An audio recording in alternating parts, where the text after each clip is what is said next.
What's going on, boys? NealGuides here. Welcome back to another video. Now in today's video we're going to go over the weekly tactics and instructions that you can use to hopefully get you a couple of extra wins and push towards the higher ranks and foot champions.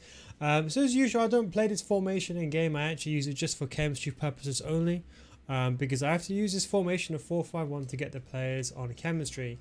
And then as we move into game, we then have 4 tactics, and we've got the balance tactic. Now, contrary to belief, the balance tactic is a tactic I don't use in the game.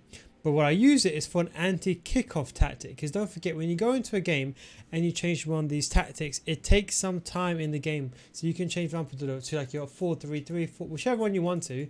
It takes time. So you end up being on your default tactic the entire time. So what is the solution? So the way I've sorted this out is, the balance tactic is actually my anti-kickoff tactic. So I put everyone on comeback and defense. I put my striker on false 9. I put my lamb, my ram on comeback and defense. Left mid, right mid on comeback and defense. And I put my centre mid on drop between defenders.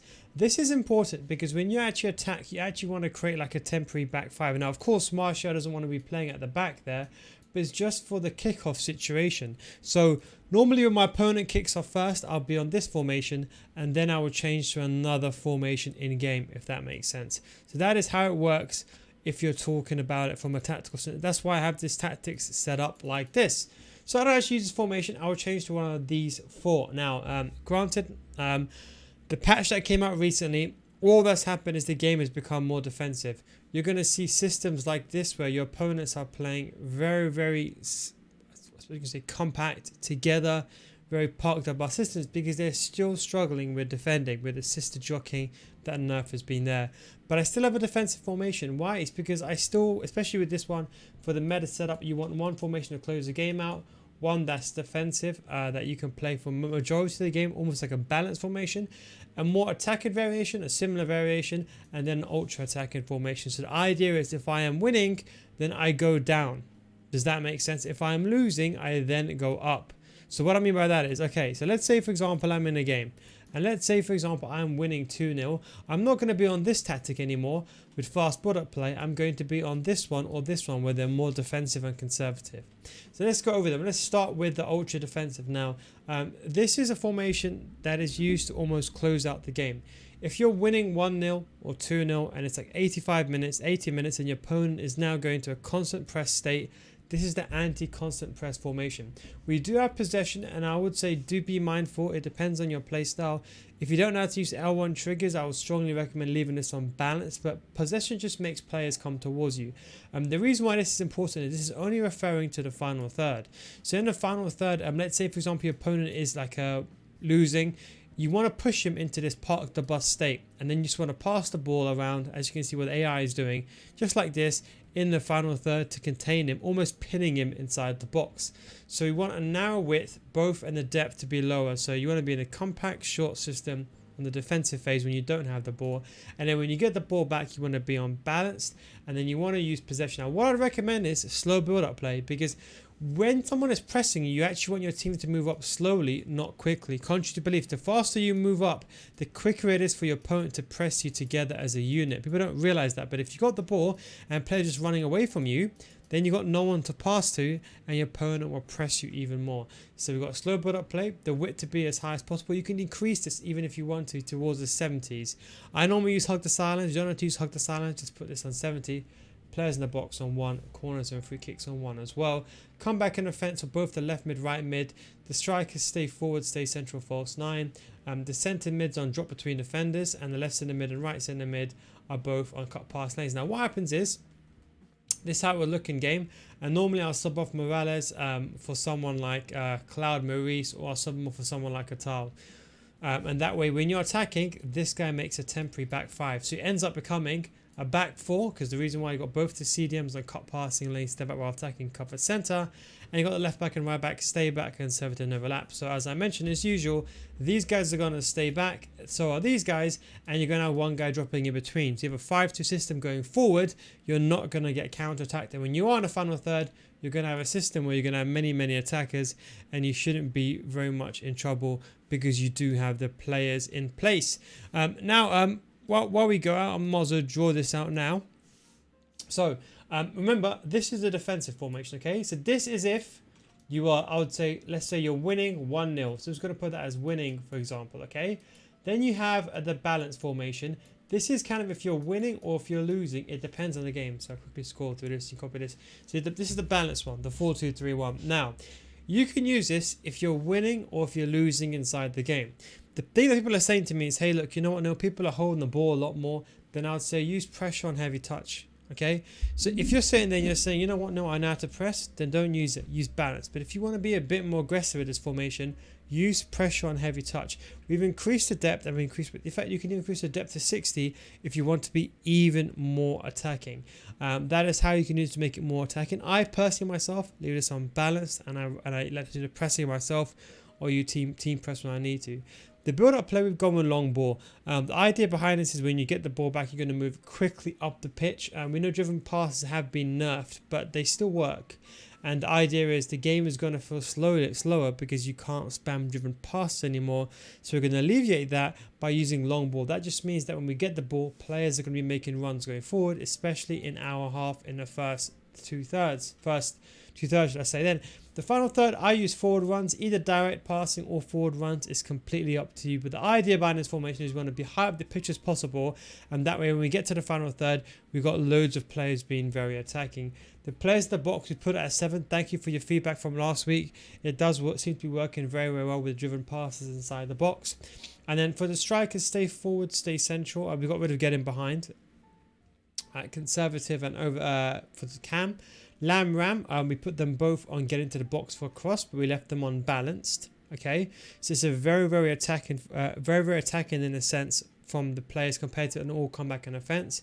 One CDM cut pass lane step out attacking cover center. The other one on balanced or put them on get forward. So the idea is you're going to be a bit more attacking. The reason for this is now because Team of the Year comes along, you can get these really good centre mids. You've got the future stars going to be out in a couple hours time as well. So you've got that option as well. So that is kind of the main thing to kind of get away with. And what I would say though, however, is that if you haven't got a good player here, you can always just leave this guy on balanced. I leave them on stay back while attacking because I trigger them forwards. I normally get this player and I trigger them forward with the L1 button. So you can do that as well. And as usual, left back and right back, cut passing lanes, stay back while attacking overlaps. When you're defending, you're going to have only 4 players at the back, and you're going to have 1 CDM, and the rest of these guys are going to go forward. The idea behind one of the cinemas being more attacking is because everyone is playing, as I said, park the bus. The reason why is because system jockeying has been nerfed. They can't defend, so they're relying on a park the bus system. And that is the reason why. And that's why I say, you know what? Use pressure over touch because sometimes you can punish someone by being high up the pitch. So that is our balanced tactic. Now we have what I like to call a balanced or an alternate tactic. This is one if you're losing. And that is the 4-3-1-2. This is one if you are losing in the game and you want to be very, very attacking. The 4-2-3-1 is more of a wide formation. This is one of a streamlined, central, tiki-taka, straight to the point, A to Z. You can use press out possession, loss of pressure and heavy touch, but I would remind you again, and I'm saying this, and I'm not saying this, I think people always get the wrong impression because I say things very much to the point.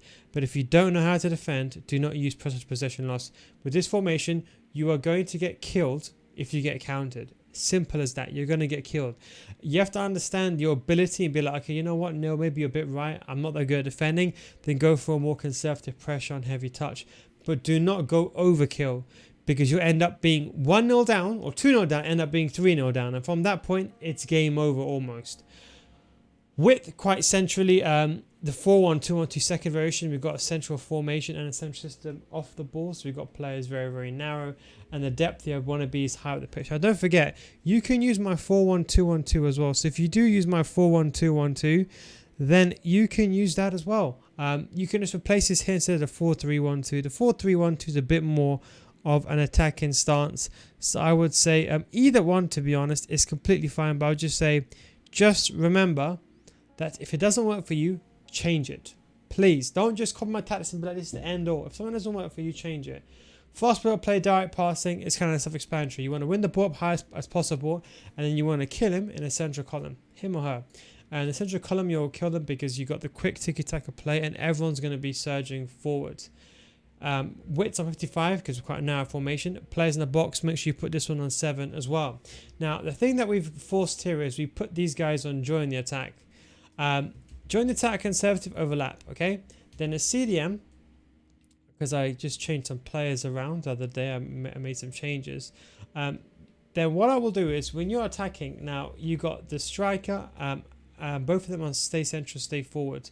The cam is on comeback and offense. The left's in the mid, on right's in the mid is on get forward. Now, if you want to, you can leave them both on balanced. You can leave them both on get forward if you want to. Or you can leave one on balanced and one on get forward. Either one of those is completely fine. You can even leave this guy on stay back if you want to. But the idea is you want to throw a lot of players going forward when you win the ball, and you only want one player back. So one player is on stay back while attacking, cover center and edge of the box.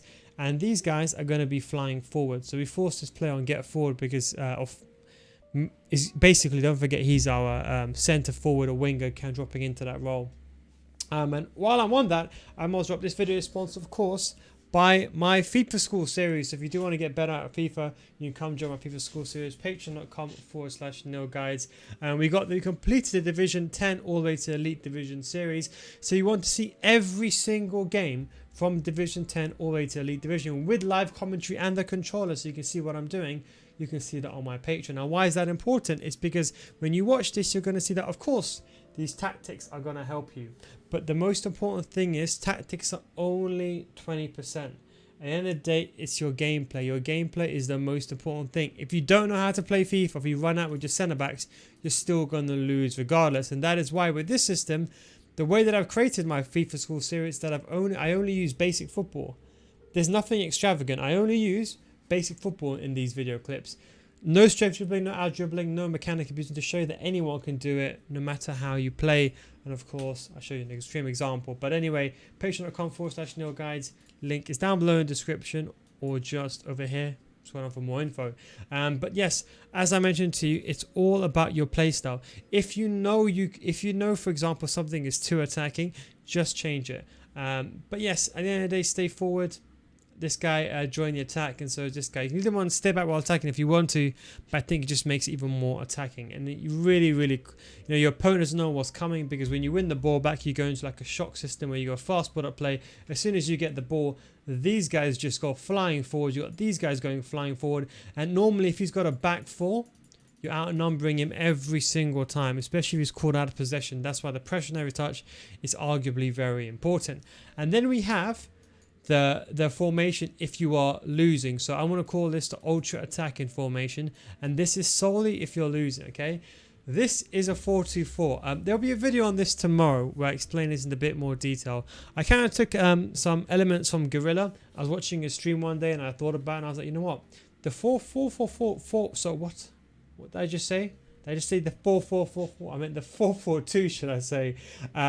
Is very, very effective. And I was thinking, you know what, I want to create a 4-4-2 system, but I like the 4-4-2 system, but I want to be more attacking. I saw Gorilla use the left wing and right wing, and I was thinking, you know what, if you put these guys on comeback and defense, it's a 4-4-2 anyway. You just that when you're attacking, it's a bit more attacking.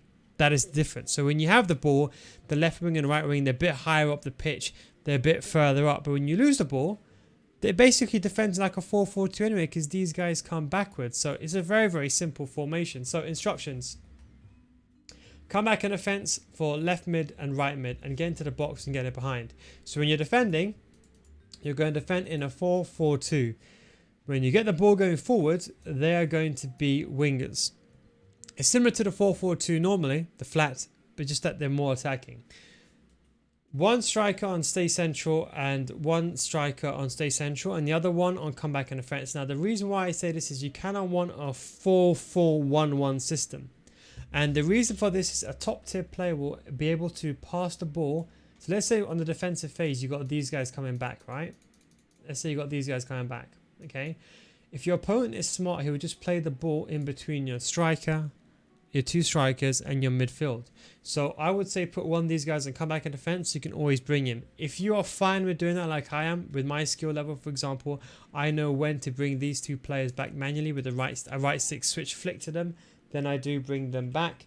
Then we have that. What we have changed is we put both of the centre mids now on join the attack. So we leave one of them on balanced or one of them on get forward. And we made it even more attacking, because normally at this stage, you're going to be losing. So what happens is DL, of course, does not play there. Realistically, it's like this. So what it is, when you win the ball back, you actually want to be even more attacking. And you know what? Why not bring these players forward? Because why not? Why not bring them in the central areas? I was thinking about this the other day. I mean, if you're playing the 4-4-2 normally, then that's a different situation. But if you are playing and you want to win the game, this is an ultra attacking phase. We've got both the centre backs stay back attacking, left back, right back on stay back conservative overlap. You can always push them forward if you want to, with the D-pad tactics attacking fullbacks. Now, constant pressure is what I'd recommend on this formation. If you want to use formation for most of the game, you can use pressure to possession loss. Like, let's say you like to be aggressive from the minute one, you can use that, but leave one of the centre mids then on stay back while attacking. If you are going to play that way, because then that would be 2 attacking. But if you're using this purely as a, you know what, this is a gung-ho formation, then it's completely fine to use this on constant pressure. I personally leave press after possession loss, and then I use team press when I need to. Or let's say, for example, if it's coming towards 70 minutes and let's say I'm 3 or 2-0 down, I'll just pause the game and put constant pressure on. Width, the depth stay the same. We want to be high up the pitch as possible. We want to be wide as possible to press. Long ball forward runs, width 60, and the players in the box, we put this to 7 as well. All the players in the box now have changed. And that is basically it. I mean, what we've done is we just made it a bit more attacking. Again, these are my try-hard tactics. I personally don't use these, and I'll explain to you why. People keep saying to me, why don't you use these, Neil? And I'll explain to you. So, I have another team. So I actually got a couple of teams actually. I got this Totale Defense, and this is a new kind of just some fun test setup that I made, and I'm actually looking very forward to using it this weekend league, because I've created a 5-2-1-2 with Tini and Cancelo and CDMs. I think it's going to be really, really fun. But I like the 4-2-3-1. I like the 4-4-2, but I also like the 5-2-1-2 and the 3-5-2 more. That's just my opinion. Now, what I realize is that what my opinion does make sense, it doesn't really apply to every single person out there. So that is why I create 2 tactics videos. If you watch my Meta Tactics video last Tuesday, it's not changed. That's why I keep wondering where's tactic video this week for the fun tactics. It's not changed. I might every week add some new stuff in every single week.